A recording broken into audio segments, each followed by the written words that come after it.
Dios les bendiga. Continuamos nuestro estudio sobre la familia en el libro de Proverbios. Hoy reflexionaremos sobre los conflictos matrimoniales. Si en su matrimonio es usted la persona que permite que el enojo permanezca más de un día, Efesios 4 le dice: airaos, pero no pequéis. No se ponga el sol sobre vuestro enojo, ni deis lugar al diablo. Aunque los conflictos parecen ser algo que viene ligado con el matrimonio, no es verdad. Los sentimientos de enojo, orgullo, celos, venganza son algo que no debemos tolerar ni alimentar. Colosenses 3:5 dice: haced morir pues lo terrenal en vosotros: fornicación, impureza, pasiones desordenadas, malos deseos y avaricia, que es idolatría. Cuando discutimos con nuestras parejas, es más fácil enfocar el problema en el otro y verlos como el origen de nuestra frustración. Nos convencemos totalmente de nuestra inocencia y de su culpabilidad. Pero Jesús dice que somos hipócritas si no nos ocupamos primero de nuestro propio pecado antes de acusar de pecado a otro. Mateo 7. Los invito a leer Proverbios 5, donde encontramos una seria advertencia sobre uno de los problemas más graves que puede aquejar al matrimonio: la infidelidad. La consecuencia de este pecado esclaviza a la persona. Se manifiesta en la mente. Es ahí donde nace la concupiscencia. Es un pensamiento que se vuelve deseo y se transforma en una emoción exacerbada, desordenada, diabólica. Santiago 1 dice que la concupiscencia seduce y atrae. Y entonces la concupiscencia, después que ha concebido, da a luz el pecado. Y el pecado, siendo consumado, da a luz la muerte. Los esposos deben aprender a hacerle frente a los conflictos matrimoniales, examinando sus propios corazones y mediante el estudio constante de la palabra de Dios. Esa es la guía eficaz. Conforme crecemos en Cristo, nos damos cuenta que discutir no es una parte normal en nuestra vida matrimonial y que los pensamientos y deseos se pueden corromper fácilmente cuando crecen fuera del orden establecido por Dios. Quédate con nosotros. Oremos para que el Señor nos guíe a través del siguiente mensaje.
Jesucristo muy pronto volverá, y entre tanto me prepara un hogar en la casa de mi Padre, mansión de luz y paz. El creyente fiel con él ha de morar. Si el mundo me persigue, si sufro tentación, confiado en Cristo puedo resistir. La victoria me asegura y elevo mi canción. Grandes cosas Cristo ha hecho para mí.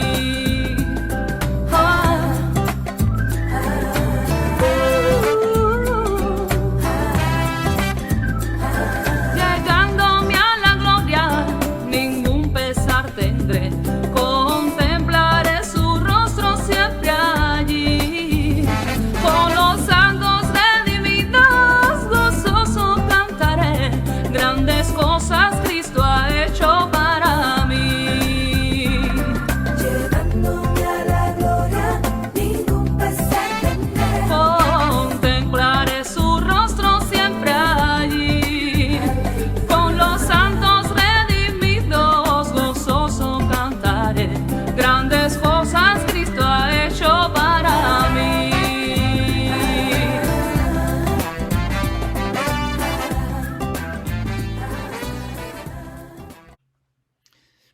Hola a todos, nos volvemos a encontrar aquí, ya tercera y última toma de estas tres momentos de reflexión que me habéis invitado y que he podido compartir con vosotros. El primero, el varón, el hombre en el matrimonio, el segundo, la mujer en el matrimonio, y hoy vamos a centrarnos en los conflictos en el matrimonio, ¿no?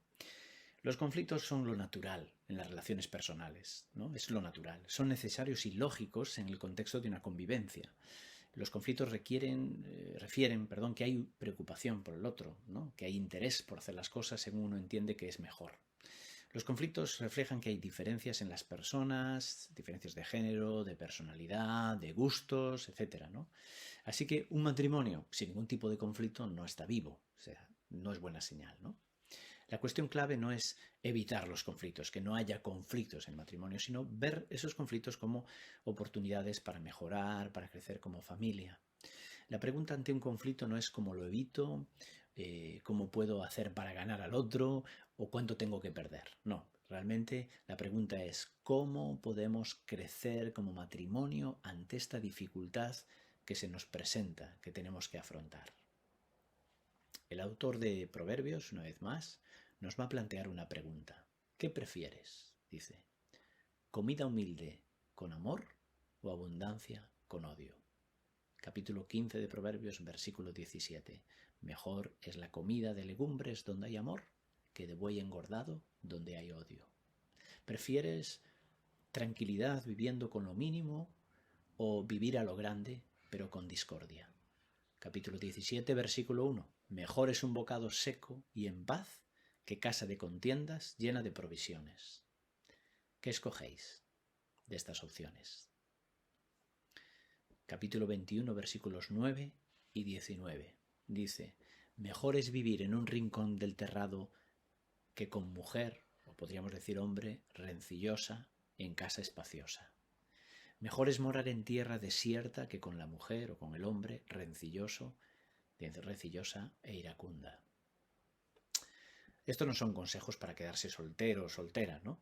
Pero sí para recordarnos que el matrimonio no es la solución a todos los problemas, que hay que esforzarse por promover el amor y la paz en la pareja, aun a pesar de que ello suponga tener menos ingresos o vivir con menos comodidades. ¿Estaremos dispuestos a esto, a pagar ese precio? ¿Cuántas parejas se han volcado tanto en sus trabajos para ganar más dinero y vivir más acomodados, descuidando la relación y la vida de familia? Siguiendo las enseñanzas prácticas de este libro, os propongo 9 pautas para resolver los conflictos y os animo a seguir estudiando este libro de Proverbios para encontrar la número 10. O no, probablemente vosotros podréis encontrar más de 10, ¿vale? Yo os voy a compartir 9 pautas prácticas para resolver los conflictos que se pueden dar en el matrimonio. Número 1. Consejo muy importante. Pensar antes de hablar. Capítulo 15, versículo 28. El corazón del justo piensa para responder. Capítulo 10, versículo 19. En las muchas palabras no falta pecado, mas el que refrena sus labios es prudente. Capítulo 13, versículo 3. El que guarda su boca, guarda su alma, mas el que mucho abre sus labios tendrá calamidad. Habéis estudiado ya hace unos domingos el poder de la palabra, ¿verdad? Y el poder del silencio, lo importante. Como dice el capítulo 18, 21, la muerte y la vida están en poder de la lengua. Y el que la ama comerá de sus frutos. Ya lo que sale por nuestra boca no hay marcha atrás. Personas guardan en la memoria, y seguro que tú también recuerdas cosas con mucha claridad, con mucho dolor, porque han oído palabras en algún momento que le han hecho mucho daño. Palabras que han salido seguro que de una forma impulsiva, no muy maduradas, pero que han dejado una huella y una herida por años. ¿Te suena eso? ¿Recuerdas algo así? Quizás han sido palabras que te han dicho a ti o palabras que tú has dicho a alguien, que igual ni siquiera eres consciente, pero que ha dejado una huella dolorosa en alguien. Así que este es el primer consejo muy sabio. Y si hemos de intentar no ser tan impulsivos, pensando antes de hablar, nos será de gran ayuda para ello la segunda pauta. Primera, pensar antes de hablar. Segunda, aprender a escuchar. Mirad cuántos textos, solo menciono 4 ejemplos. Capítulo 15, versículo 31. El oído que escucha las amonestaciones de la vida, entre los sabios morará. Capítulo 18, versículo 13. Al que responde palabra antes de oír, le es fatuidad y oprobio. Capítulo 19, versículo 20. Escucha el consejo y recibe la corrección para que seas sabio en tu vejez. Capítulo 17, versículo 27. El que ahorra sus palabras tiene sabiduría. De espíritu prudente es el hombre entendido. Aun el necio cuando calla es contado por sabio. El que cierra sus labios es entendido. Esta es una carencia importante en nuestra sociedad. Es un principio básico, saber escuchar, pero realmente es algo bastante carente. Sobre todo en los momentos tensos en la pareja se dan los llamados diálogos de besugos, ¿no? Donde todos hablan y nadie escucha. Solo con que se dedicase un poco de tiempo para escuchar al otro cambiaría mucho las cosas. La práctica del silencio, como ya se comentó en anteriores predicaciones, es muy útil y desde luego la mejor recomendación para no meter la pata. Pero el consejo es más que no hablar. No solamente es no hablar, sino esforzarse por escuchar. Y ya digo, no es muy común esto. ¿Por qué? Porque una escucha en condiciones así cansa e implica un sacrificio e implica un buen autocontrol. Pensar antes de hablar, escuchar en segundo lugar, y a la hora de hablar nos vendrá bien la tercera pauta, que es escoger el momento oportuno para decir las cosas. Capítulo 15, versículo 23. El hombre se alegra con la respuesta de su boca, y la palabra a su tiempo, cuán buena es. Algunos temas en la pareja no acaban de resolverse porque son tratados en un momento que no es el adecuado. Mala hora del día, cansancio, estrés, un momento de tensión, etc. No es el momento y ahí el tema no se va a resolver. Probablemente se agrave. Este proverbio nos da, más que hablar del contenido de lo que se dice, destaca que busquemos el momento oportuno, que sea a su tiempo, una palabra a su tiempo.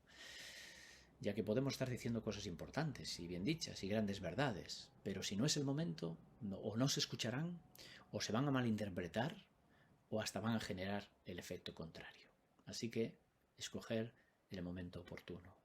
En cuarto lugar, que nuestra respuesta al otro sea una respuesta tranquila, responder calmados. Es muy conocido el Proverbios 15:1. La blanda respuesta quita la ira, mas la palabra áspera hace subir el furor. La lengua apacible es árbol de vida, mas la perversidad de ella es quebrantamiento de espíritu. Capítulo 25, versículo 11. Manzana de oro con figuras de plata es la palabra dicha como conviene. Antes vimos entonces la importancia de escoger el momento adecuado. Ahora se nos indica tener en cuenta la forma adecuada, que tiene que ver con responder con cariño, con tacto, podríamos decir. Las formas son claves para la interpretación. La comunicación no verbal es tan, o yo diría, más importante que la verbal. El tono de voz, la mirada, la posición corporal, los gestos, esos son los que guían a la interpretación de lo que el otro está diciendo. Es decir, leemos más, analizamos más toda esa comunicación no verbal que el contenido. De manera que si se da un conflicto entre la comunicación no verbal y la verbal, normalmente las personas nos quedamos con la primera, con la comunicación no verbal. Le damos mayor credibilidad. Si hay confusión entre lo que está diciendo por la boca alguien y lo que notamos en sus gestos o en su tono, nos vamos a quedar más con los gestos y con el tono que con lo que está diciendo literalmente. Quinta pauta. Decir la verdad. Capítulo 12, versículo 17. El que habla verdad declara justicia. Capítulo 16, versículo 6. Con misericordia y verdad se corrige el pecado, y con el temor de Jehová los hombres se apartan del mal. Capítulo 28, versículo 23. El que reprende al hombre hallará después mayor gracia que el que lisonjea con la lengua. La sinceridad hace que confiemos en la otra persona, ¿no? Pero cuando no hay sinceridad, cuando se miente o se dice medias verdades, que es más típico, al final lo que hay es desconfianza y produce un deterioro de la relación. No hay nada peor que estar con alguien que no confía en ti, que desconfía constantemente de lo que estás diciendo, que te está cuestionando que estés diciendo no la verdad. La mentira está en la base de muchos graves problemas del matrimonio. problemas de infidelidad, problemas de adicciones, problemas de inseguridades, etc. Es un alivio, por el contrario, cuando sabemos que nuestro cónyuge nos va a decir realmente lo que piensa y no lo que queremos oír. Y eso es lo que realmente ayuda. Puede molestarnos, pero realmente es lo que nos ayuda, que alguien nos diga de verdad lo que piensa. Si estás mintiendo o has mentido a tu cónyuge, toma en serio poder decir la verdad, aunque sea duro. Al final, eso es lo que puede salvar una relación y evitar un mal mucho mayor. Decir la verdad, en esa actitud de sinceridad con el otro, nos lleva al siguiente consejo o pauta, la número 6. Admitir los errores. El orgullo es el enemigo número 1. O número 2 si el número 1 es el egoísmo. Ahí están los dos ahí, más o menos. Enemigos número 1, número 2 del matrimonio. No aceptar que nos hemos equivocado, ¿no? Cuando no somos capaces de pedir perdón. Capítulo 28, versículo 13. El que encubre sus pecados no prosperará, mas el que los confiesa y se aparta alcanzará misericordia. La confesión es un elemento clave para la restauración y la sanidad de las heridas del matrimonio.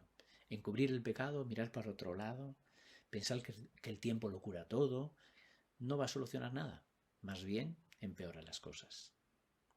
Capítulo 29, versículo 1 dice: el hombre que reprendido endurece la cerviz, de repente será quebrantado y no habrá para él medicina.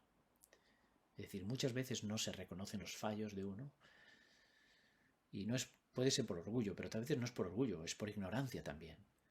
Pensamos que es que nosotros somos los que tenemos la razón y que la culpa es del otro. Es de vital importancia para ello la siguiente pauta, la número 7. Intentar comprender el punto de vista del otro. Ponernos en su piel, ¿no? Empatizar, como diríamos ahora. Capítulo 3, versículos 5 al 8 de Proverbios dice: fíate de Jehová de todo tu corazón y no te apoyes en tu propia prudencia. Reconócelo en todos tus caminos y Él enderezará tus veredas. No seas sabio en tu propia opinión. Teme a Jehová y apártate del mal, porque será medicina a tu cuerpo y refrigerio para tus huesos. ¿Crees que es sabio pensar que tienes toda la razón? ¿Te parece eso sabio? Aun estando convencido de lo que piensas o de cómo estás analizando una situación, es sabio y humilde aceptar que en un porcentaje, aunque sea pequeño, puedes estar equivocado. Eso es sabiduría. O pensar que el otro lo está viendo de alguna manera que le hace estar convencido de lo contrario de lo que tú piensas. Capítulo 18, versículo 17 dice: justo parece el primero que aboga por su causa, pero viene su adversario y le descubre. Esta es la sensación que tenemos cuando escuchamos cada una de las dos partes, ¿no? Cuando escuchas a una pareja, primero escuchas una parte y te da su queja, le dices: sí, claro, tú tienes razón, sí, no me extraña, qué mal. Pero luego escuchas la otra parte y dices: oh no, tú también tienes razón, ahora entiendo, no, tú eres el que tienes razón. Y al final, pues parece que todos tienen razón y nadie la tiene al mismo tiempo. Es muy útil para la resolución de un conflicto que hagamos el esfuerzo de ponernos en los pies del otro, empatizar.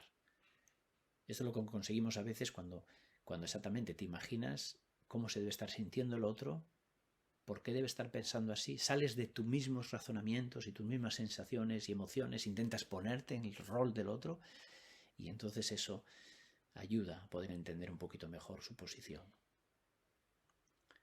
Solo quedan dos pautas más. La siguiente la podríamos llamar como el mecanismo de emergencia en un momento crítico de una discusión en la pareja. Mecanismo de emergencia. Y le vamos a llamar, pauta número 8, salir de la escena. Capítulo 17, versículo 14. El que comienza la discordia es como quien suelta las aguas. Deja pues la contienda antes de que se enrede. Capítulo 20, versículo 3. Honra es del hombre dejar la contienda, mas todo insensato se envolverá en ella. Hay parejas que fácilmente entran en una escalada de discusión donde van subiendo el tono y su forma simétrica, buscan ganar y quedar por encima del otro. El problema es que a veces eso acaba muy mal, en faltas graves de respeto, que dañan la relación y a terceros también, cuando hay niños, por ejemplo, que están presentes. Además, esas formas de interactuar se vuelven en patrones viciosos, que no llevan a ninguna parte. repitiéndose una y otra vez, siempre de la misma manera. La mejor receta es que la pareja desarrolle en complicidad, se pongan de acuerdo, un movimiento que rompa ese círculo vicioso. Muchas veces tendrá que ser saliendo de la escena, que uno de los dos o ambos se vayan a otro lugar de la casa y que el otro lo respete, esperando a estar más calmados para luego hablar de una manera más constructiva. Repasamos las 8 pautas hasta aquí y damos paso a la última. Primero, pensar antes de hablar. Segundo, aprender a escuchar. Tercero, escoger el momento oportuno para decir las cosas. Cuarto, responder calmados, con tranquilidad. 5, decir la verdad. 6, admitir los errores. 7, intentar comprender el punto de vista del otro. 8, salir de la escena. Y finalmente, un consejo que es de vital importancia: buscar ayuda pronto. Mirad cuántos textos hay en Proverbios que hacen referencia a dejarse aconsejar y a buscar orientación. Menciono algunos. Capítulo 11, versículo 14. Donde no hay dirección sabia, caerá el pueblo, mas en la multitud de consejeros hay seguridad. Capítulo 15, versículo 22. Los pensamientos son frustrados donde no hay consejo, mas en la multitud de consejeros se afirman. Capítulo 20, versículo 18. Los pensamientos con el consejo se ordenan y con dirección sabia se hace la guerra. Capítulo 24, versículo 6. Porque con ingenio harás la guerra y en la multitud de consejeros está la victoria. Los consejeros han de ser bien seleccionados, claro. Sabemos cómo ir a consultar a terceras personas a veces ha contribuido a echar más leña al fuego más que quitarla. Deben ser personas maduras, personas con temor de Dios, mejor que no estén implicadas con vínculos afectivos con los cónyuges. Muchas veces tendremos que ir y que recurrir a los pastores y especialistas en consejería bíblica. Muchas, la mayoría de las veces, diría yo. Y en algunas ocasiones deberemos acudir en complemento a lo anterior a profesionales de la terapia de pareja. Ir también a tiempo a hacer una terapia de pareja puede ayudar y salvar una relación. Es muy frecuente que la búsqueda de la ayuda se haga en el último momento, cuando la relación ya está muy deteriorada. A veces hasta buscando la confirmación de que la mejor salida es la ruptura, porque ya no hay fuerzas ni hay deseos por la relación. Por eso es aconsejable buscar la ayuda cuanto antes. Queridas parejas que estáis escuchando, o futuras parejas, tomemos buena nota de estas sabias enseñanzas de la palabra de Dios, de este libro de Proverbios, cuyo autor, nunca olvidéis, es el diseñador del ser humano y el diseñador del matrimonio. Aquí tenéis 9 pautas a seguir. Hay muchas más que podéis encontrar por vosotros mismos, pero yo creo que si estas 9 las aplicásemos, y es todo un reto para mí, primariamente para mí, aplicar en nuestro matrimonio, creo que el Señor va a bendecirnos y va a permitir que el matrimonio sea mucho más satisfactorio. Llegamos así al final de este ciclo de 3 predicaciones, de 3 reflexiones del matrimonio en Proverbios. Deseo que esto nos rete a todos y nos anime con la ayuda del Señor para mejorar nuestra vida matrimonial, honrarle, sujetándonos a lo que es su palabra tan sabia y con tanto privilegio que tenemos por tenerla entre manos, nos ha dejado Dios mismo. De nuevo un abrazo y que Dios os bendiga a todos.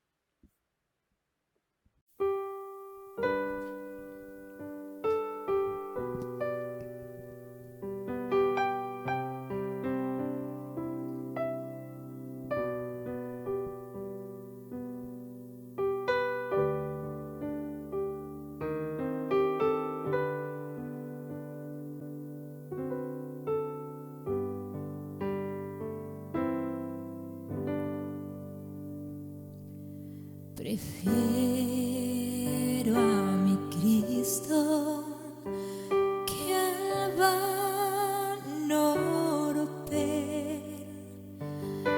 Prefiero su gracia a riquezas sin fin, a casas y tierras.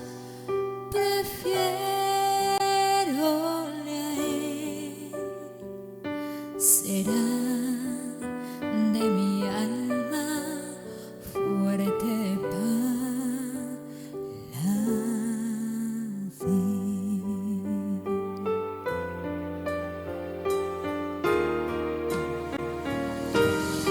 no quiero el aplauso del mundo falaz, prefiero en las filas de Cristo servir. La fama del mundo es liviana y fugaz, prefiero por siempre a Jesús seguir.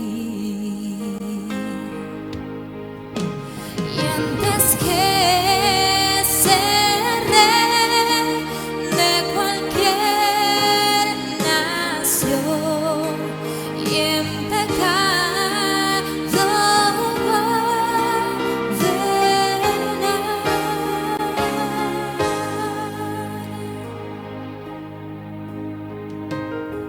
prefiero a mi Cristo sublime don, cual el mundo no ha de dar. Más bello que el lirio en su níveo blancor, mi Cristo es más dulce aún que la miel. Su paz a mi alma dará el Señor. Yo quiero que Cristo me conserve fiel. Y antes que ser rey de cualquier nación y en pecado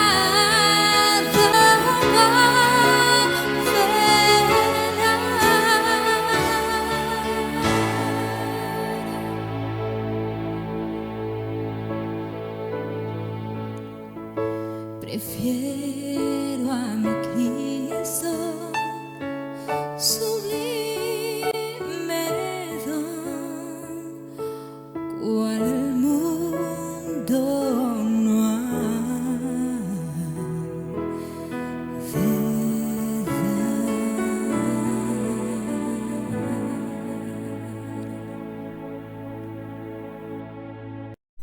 Son muy buenos los consejos que la Escritura nos da para las diferentes áreas de nuestra vida, sobre todo en áreas de conflicto, de tensión, que forman parte de la vida cotidiana.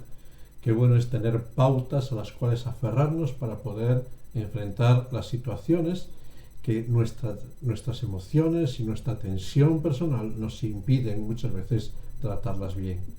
Por eso, bueno sería que cojamos estas 9 pautas que Esteban ha traído delante de nosotros, la sabiduría de Proverbios presenta delante de nosotros, y las vayamos aplicando poco a poco en nuestras relaciones. Pautas que nos ayudarán a sacar lo mejor. Pero aún con todas estas pautas, consejos y herramientas, ¿cuánto necesitamos la ayuda del gran consejero? Y el gran consejero no es otro que Dios. Ese consejero que nos escucha en todo momento, que atiende nuestras necesidades, que cuando acudimos a Él trae refugio, consuelo, esperanza, abre nuestros ojos para ver las cosas como son, y cuando permitimos que el Espíritu de Dios controle nuestras vidas, entonces la paz inunda todo nuestro hogar. Por eso, en estos momentos también es difícil para nosotros tener esa paz, tener esa conducta de quietud en la persona de Cristo. Pero el Señor nos dice, si alguno tiene falta de sabiduría, si alguno tiene necesidad de ese control, el Señor nos dice la solución, pídala, que clame, que la busque en mí, en el Señor Jesucristo, y Él dará la respuesta. Que por medio de la oración nos acerquemos a Él pensando y diciéndole, Señor, así me siento, esta es mi lucha, ayúdame, dame la fuerza, dame la visión para salir adelante. Y lo que queremos hacer al terminar este programa es orar. Hablar con Dios, que es lo que es la oración, y decirle, Señor, danos las fuerzas que necesitamos para enfrentar este camino. Yo voy a orar ahora. Pero tú también en tu hogar puedes orar como estás hablando con otra persona. Dios te escucha, cierra tus ojos, habla con Él, cuéntale cómo te sientes, cuéntale tu debilidad, cuéntale tu necesidad. Porque Dios dice, el que a mí viene no le echo fuera. Sus oídos están atentos al clamor. Por eso, ahí en la inquietud, cuéntale tu necesidad a Dios. Yo voy a orar ahora, pero tú también puedes hacerlo, porque Dios te escucha. Vamos a terminar este tiempo con un momento de oración. Sí, Señor, queremos darte muchísimas gracias. Muchísimas gracias por tu fidelidad. Muchísimas gracias porque tú estás escuchando nuestro clamor. Muchas gracias porque tú eres aquel tercer hilo en todo matrimonio, en toda relación, que permite que este matrimonio no se rompa. Es el tercer cordón que fortalece todo vínculo. Señor, gracias porque tú estás en aquel hogar que invoca tu nombre, que te busca, y estás para traer sabiduría, para traer consuelo, para traer fuerza, para traer respuesta. Señor, tú conoces las luchas que hay en cada hogar en este día. Quiero clamar y pedirte que sea tu paz la que se derrame hoy sobre cada familia, sobre cada matrimonio, que traigas esa paz y consuelo que viene de ti. Si hay falta de sabiduría, pues que tú la derrames. Si hay necesidad de calma, que tú la traigas. Si hay necesidad de una nueva visión, que tú seas el que obres. Si hay necesidad de ponerse en los pies del otro, que tú seas el que traigas esa empatía que necesitamos. Señor, y que sobre todas las cosas seas tú el que estés trabajando en cada hogar, para que cada hogar sea un remanso de bendición, un lugar de paz, de quietud y de crecimiento. Por eso, Padre Celestial, bendice cada hogar de forma especial, te pedimos en este día. Bendice a los esposos, bendice a las esposas, ayúdales a ser sabios en su relación, ayúdales a fortalecer esos vínculos, ayúdales a respetarse en cada momento, ayúdales a aportar ese granito de sabiduría que el otro necesita, ayúdales a que cada uno construya en la vida de su cónyuge. Por eso, Padre Celestial, ayúdanos a cada uno de nosotros en nuestras responsabilidades para ser instrumentos de bendición e instrumentos de paz. Y pedimos esa ayuda que solamente puede venir de ti por medio de tu Santo Espíritu, para que toques nuestros corazones, abras nuestros ojos y encamines nuestros pasos para la bendición de los que nos rodean. Te lo pedimos a ti y te damos muchas gracias, y lo hacemos en el santo y bendito nombre de tu Hijo, nuestro Señor Jesucristo. Amén. Que el Señor te bendiga mucho, te guarde, y que realmente su presencia en tu hogar haga que tu familia sea un remanso de paz y de bendición. Que Dios te bendiga.